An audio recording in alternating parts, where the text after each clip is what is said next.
In 2018, two teenagers went to like actual physical blows over whether or not 7-Up qualifies as a lemon lime Sprite. Totally sounds like a joke. It sounds like this surreal comedy sketch. Yeah. But it's actually, it's the exact blueprint for the modern influencer economy we live in today. Yeah. It's wild to think about. Right. Have you ever gone down one of those late night internet rabbit holes? You know, you're clicking past all the polished algorithm friendly content until you hit the raw, unfiltered bedrock of early user-generated video. Oh, I live in those rabbit holes. Exactly. And you find these obscure channels with barely any views. Yeah. And you realize you are staring at a piece of like accidental visionary brilliance. From an era when people were just, throwing things at the wall, completely devoid of PR teams or brand deals. And occasionally you uncover a narrative that captures the raw psychology of the internet better than any sociological study ever could. We are immersing ourselves in the underground Golden Age YouTube channel known as Gwamplefwamp. Gwamplefwamp. It's just a fantastic name. It really rolls off the tongue. Gwamplefwamp. Just say it out loud. It already feels like your brain is melting. It really does. Specifically, we're unpacking their legendary internet drama series, which we're just going to refer to as the Epic Saga. Right. Basically tracing this incredibly bitter feud between two characters named Kyle and Cheeto. Yes. And we want to see how a group of young creators utilized low-budget filmmaking and bizarre irony to craft what essentially amounts to high art for the digital age. Yeah, it's high art in a very weird package. Totally. They're proudly, defiantly declaring their work to be garbage. Which is actually a fascinating psychological defense mechanism. I mean, if you look at the era of internet culture this stems from, sincerity was, and honestly still is, incredibly vulnerable. Oh, for sure. Trying is uncool. Right. If you try to make something objectively good, you invite objective criticism. But by preemptively framing the entire endeavor as trash, they build this impenetrable shield around themselves. You can't critique a lack of effort if the stated artistic thesis is a lack of effort. Exactly. It gives them total uninhibited freedom to just let their stream of consciousness run wild. And their stream of consciousness is terrifyingly vivid. So let's just get right into the mindset of this world, starting with the very first video in the saga, which is titled, quote, "Skateboarding is cool again." Okay, so we have to establish the baseline of reality in the Gwamplefwamp universe before any conflict even begins. And that baseline is entirely defined by our anti-hero, Kyle Kalinske. Right, Kyle Kalinske. Though I should probably point out, halfway through this saga, he randomly starts calling himself Kyle Krasinski. Wait, really? He just changes his last name halfway through? Yeah, it's just a fascinating little continuity error. But the moment Kyle appears on screen, he is immediately attempting to establish absolute psychological dominance over the viewer. Oh, he really is. I mean, his opening line is literally Kyle Kalinske here, "I'm better than you." He doesn't ease into it at all. No, not even a little. But the metric he uses to prove his superiority is what's so striking to me. He claims he's better than you because he listens to quote unquote good music. Of course, the ultimate internet flex. Exactly.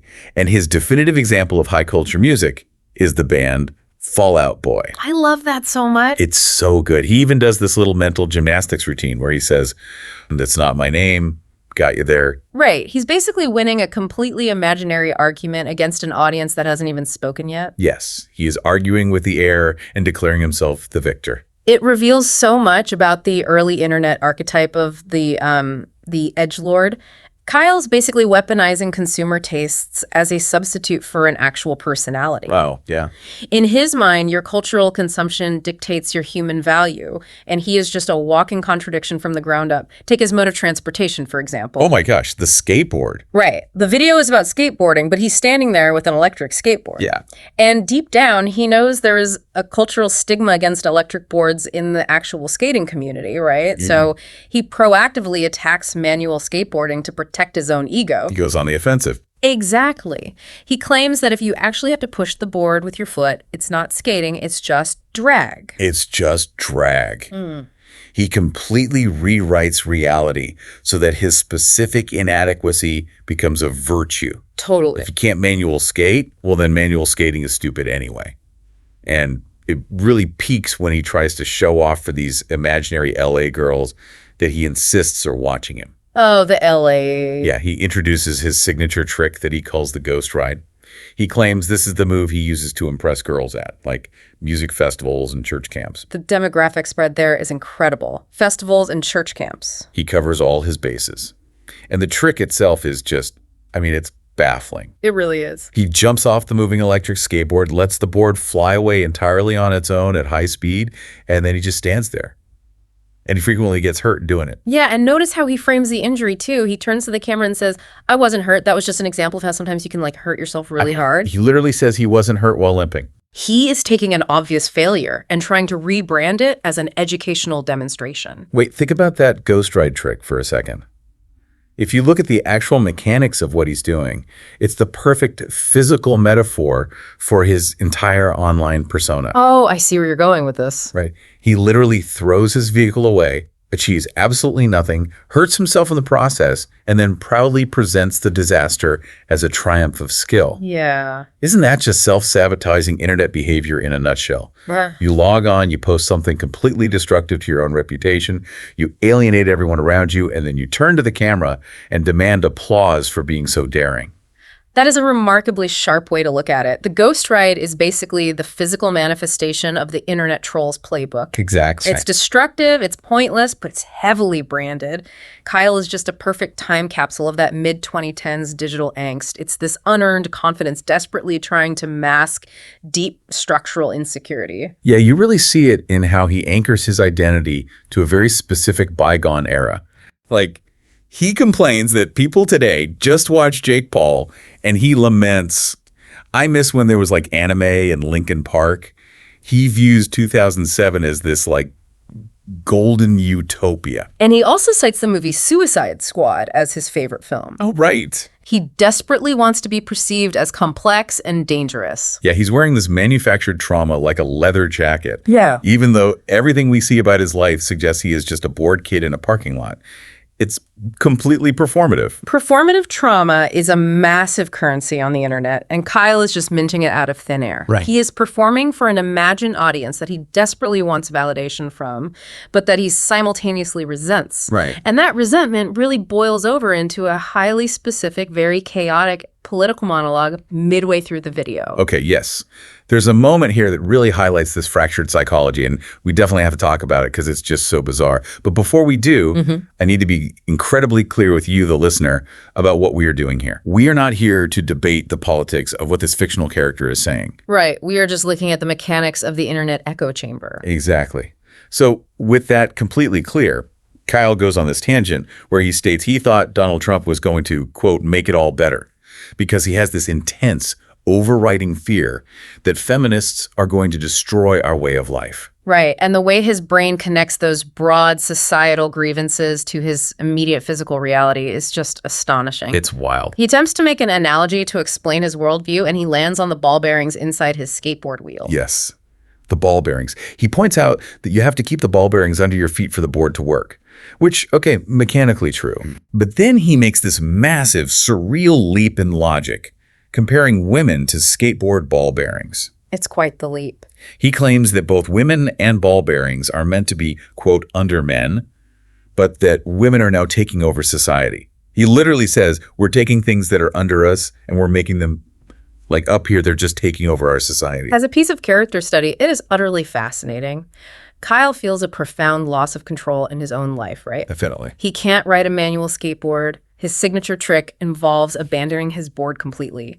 He is a character defined by impotence. Yeah, he has no control over anything. Exactly. So his psyche grasps at these massive macro-level political narratives to explain his own micro-level feelings of inadequacy. Right. Blaming a global feminist movement is much easier for him than admitting he just doesn't know how to ride a skateboard. That makes so much sense. Man. But the tough guy, truth-teller facade crumbles almost instantly.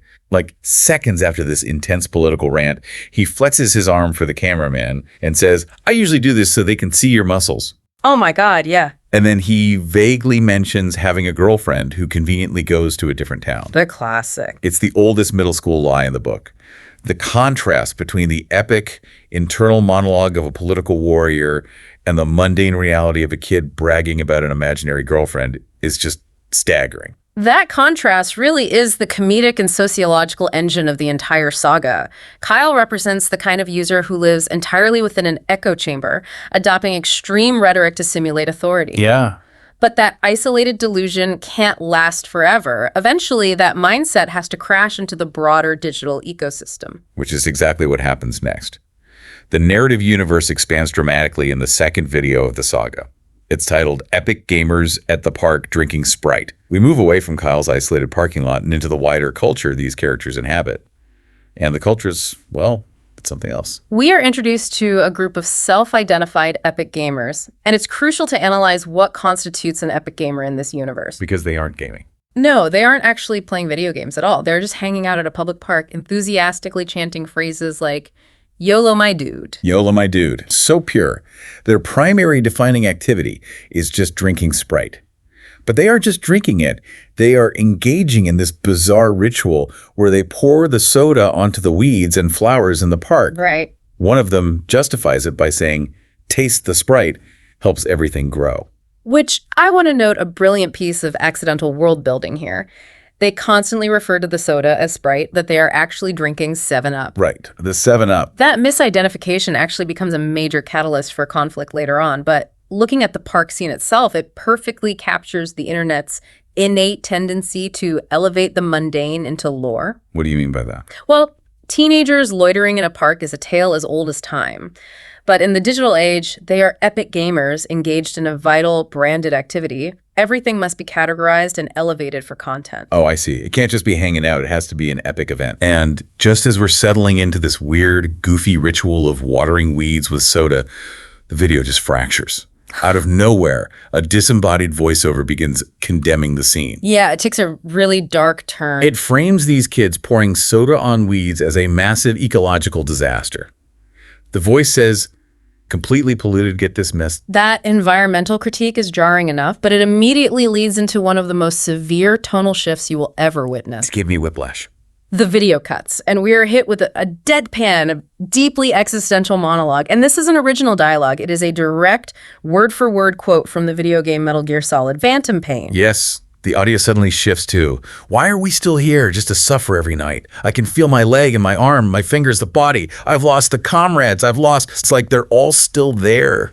Placing a grim monologue about phantom limb pain, the horrors of war, and lost comrades over footage of suburban kids watering park plants with lemon lime soda is extraordinary. It's so dramatic for no reason. Well, it illustrates context collapse, which is a phenomenon native to the internet. For the digital generation, all information is flattened. Flattened how? A tragic monologue about child soldiers and nuclear proliferation carries the exact same emotional weight as a meme about soda.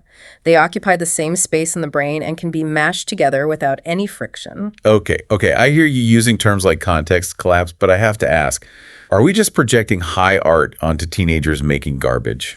I don't think so. I mean, is this really a profound commentary on the duality of internet culture? Or is this literally just a group of bored kids who mashed together a random Reddit meme and a video game quote they thought sounded edgy because they didn't write a script that day? That is the eternal question with this kind of content, but I would argue that intention is completely irrelevant here. Really?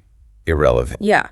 You could have asked the exact same question about Marcel Duchamp putting a urinal in an art gallery in 1917, born out of the horrific absurdity of World War I. It was intentionally nonsensical because the world felt nonsensical. Right. This digital absurdist movement we see in Gwamplefwamp is born out of the absolute information overload of the internet. The fact that these teenagers might not consciously know they are participating in a grand sociological tradition doesn't negate the cultural weight of what they produced. Wow. It is a pure, unfiltered expression of how their brains process reality. So the absurdity is the point. The medium is the message. And that free-floating, directionless angst we see in the park, that mixture of sugar, memes, and existential dread, it's highly unstable. It needs an outlet. Oh, absolutely. In internet culture, aimless angst almost always metastasizes into targeted harassment. Precisely. That existential dread leads directly into the creation of weaponized content. Kyle returns, but he is no longer ranting about society at large or imaginary LA girls. He has found a specific, tangible enemy. Which brings us to the third piece of the saga. Diss track, be epic. This is where the narrative really locks into gear.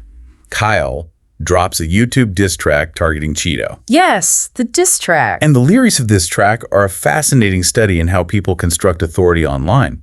Kyle opens the track by flexing on his audience, explaining why he's been absent.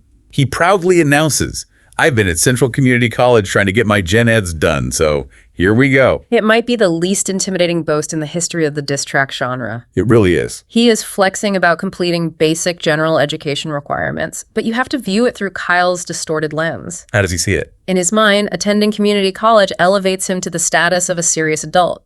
It gives him the intellectual high ground. And from that perceived high ground, he launches a barrage of insults at Cheeto. And the insults are just so petty. He attacks Cheeto for wearing a Dr. Seuss hat. He accuses him of reading children's books. He goes after his physical appearance, asking why he doesn't pop his pimples and why he doesn't shave his face. Yeah. It's middle school locker room bullying, packaged with the aesthetic of a high-stakes rap beef. What's truly illuminating here is the foundation of Kyle's tribalism. The internet has an incredible ability to create deep, bitter feuds out of literally nothing. We see it all the time. We see people draw lines in the sand over the most arbitrary corporate branding. Kyle establishes his superiority based entirely on his consumer habits. He raps, I'm more of a Dorito, yo, I drink Mountain Dew. Mountain Dew flex. And his ultimate fatal indictment against Cheeto connects back to the park video. He accuses Cheeto of a grave sin. He says, you drink 7-Up and call it Sprite? The soda wars. He views Cheeto's misidentification of a lemon-lime soda as a fundamental flaw in his character. Think about how insane that is. It's completely absurd. It's like witnessing a high-stakes underground rap battle. But instead of fighting over territory or wealth or respect on the streets, they are going to absolute war over who has the superior brand of sugary citrus water.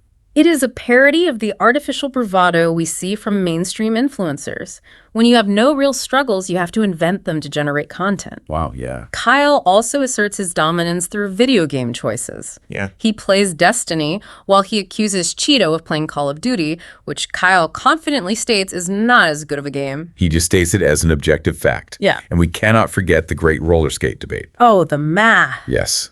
Kyle brings mathematical precision into the diss track. He attacks Cheetos for wearing roller skates instead of using an electric skateboard.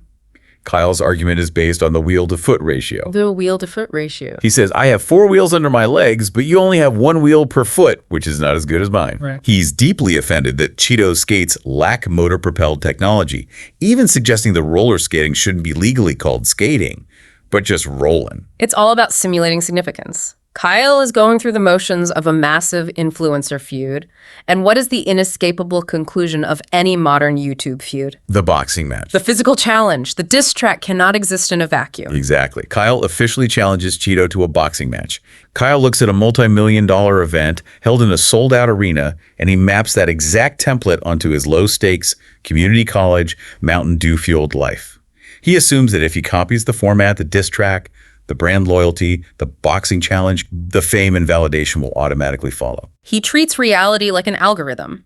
He inputs the variables of an influencer feud, expecting fame as the output.